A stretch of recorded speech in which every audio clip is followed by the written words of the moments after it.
Yesterday, we talked about the Rite Aid closing on Maclay Street in Midtown Harrisburg. That was part of a broader story about certain chain pharmacies everywhere closing. But it turns out that Rite Aid is also part of a broader story right in its own neighborhood.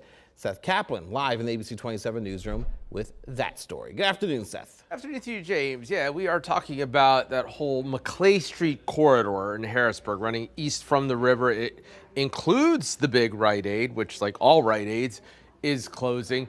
But there's also a former car repair and inspection shop across the street. You see it there. A former laundromat with signs saying it is reopening soon, but that sign's been there for years. Changes around the governor's residence, like taking out a lot of trees because of security after the arson fire there. But one neighbor told us that just adds to the blight. Safety, security, absolutely.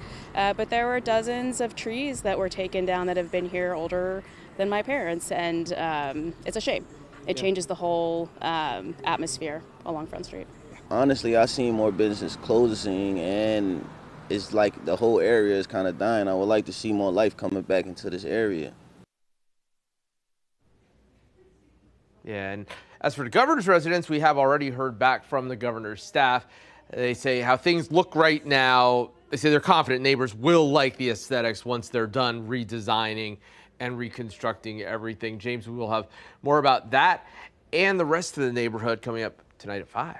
Yeah, I mean, Seth, when you walk around in that neighborhood, you know, and you're seeing all the businesses that are shut down, and as you also mentioned, the governor's residence under that construction, I mean, it is quite a sight there, and you hope that, you know, things can bounce back. Yeah, and you really feel it when you're there, as you said, walking around. You know, for people who just kind of zoom through in their cars, going from one place to the other, you know, you might not really appreciate it. But for people who live right there, and in some cases chose that area because of the walkability and the proximity to businesses.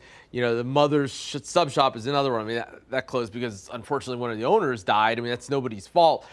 But another was businesses that have been there for decades and now is not. And so you can certainly understand how those people feel living around there. Absolutely. Seth Kaplan, live in the ABC 27 newsroom. We'll see your full report coming up here tonight. Thanks so much. Hi, I'm Eric Finkenbinder from ABC 27, and we're excited to announce the new ABC 27 News Plus app. Live stream newscasts or watch content on demand. This is different than the ABC 27 app on your smartphone. You can check this out at home, and it's very easy to use. With a Fire Stick, go to the home page, scroll down to search. From there, enter ABC 27. Move over to the apps, and there we are. Click the icon and install. It's just that easy.